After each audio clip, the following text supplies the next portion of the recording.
እንደኔ ግን ጸጉር ቤት መሄድ የሚያስጠላው ሰው አለ ካላችሁ ሃይ በሉኝ።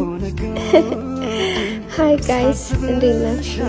ዛሬ በቤቴ ውስጥ ቢያንስ ለሳምንት 2 ጊዜ ለጸጉሬ ተጠቅሜው ለውጥ ያገኘሁበትን ትሪትመንት ላሳያችሁ። የምጠቀማቸው ግብአቶች በቤታችን በቀላሉ ሊገኙ የሚችሉ ነገሮች ናቸው። አቮካዶ፣ ሙዝ፣ እርጎ፣ ኦሊቭ ኦይል፣ የምግብ ዘይት ቢሆን ይመረጣል። ከሌለ ደግሞ የትኛውን ፈሳሽ ቅባት መሆን ይችላል። ከዛ አንድ ላይ በጁስ መፍጫ በመፍጨት በዚህ መልኩ ጸጉራችንን መቀባት፣ ቢያንስ ለ40 ደቂቃ ቆይተን መታጠብ እና ይሄ ሄር ማስክ በውስጡ ሃይሊ ፕሮቲን የያዙ ግብአቶች ስላሉት ጸጉራችሁ በቀላሉ እንዳይነቃቀል፣ ድርቀት፣ ፎረፎር እና ጫፉ መንታ እንዳይኖረው ይረዳዋል ማለት ነው። ሌላኛው ደግሞ ጸጉራችሁን ትሪት በምታደርጉበት ሰዓት ፊታችሁንም ትሪት ማድረግ እንዳትረሱ። ለፊቴ የተጠቀምኩት ቀሲል በማር ነው። ሞክሩት፣ ትወዱታላችሁ። ወዳችኋለሁ። ባይ ምን ያልኩታለኝ አንቺ ነገይ ብዬ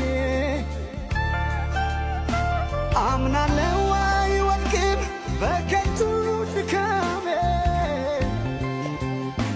አትቼሽ አልኖርም ሰርጸሻል በደሌ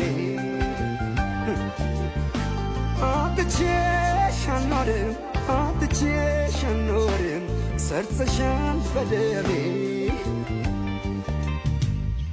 አምናለሁ ደሞ ማመኛለው ቀጣኝ እንጂ ፍቅርሽ እኔ አገኘሻለሁ አምናለሁ ደሞ ማመኛለው ከምወድሽ በላይ ገና ወደሻለሁ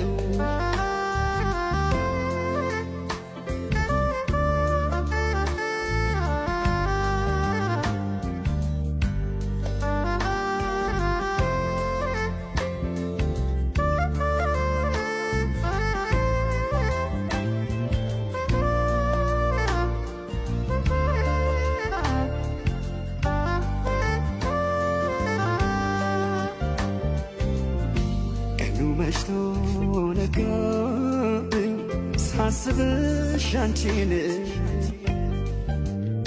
ምን ባደርግ ይሆን ማገኘው ሰላሜን ወይ አላገኘውሽ ወይ አላጣሁሽ ባትኖሪ ከጎኔ ጎዳኝ ፍቅርሽ ዘኝልኝ ባክሽ ጎዳኝ ፍቅርሽ ዘኝልኝ ባክሽ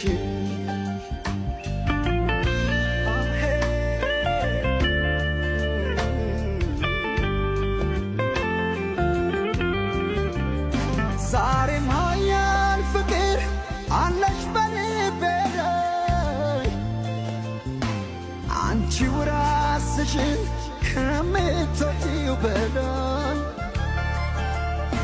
ከራስ በላይ ንፋስ እንደሆነ ባውቅም ራሴ እንዳንቺ ወድጄው አላውቅም ራሴ እንዳንቺ ወድጄው አላውቅም አምናለሁ ደሞ ማመኛለው ቀጣኝ እንጂ ፍቅርሽ እኔ አገኘሻለሁ አምናለሁ ደሞ ማመኛለው ከምወድሽ በላይ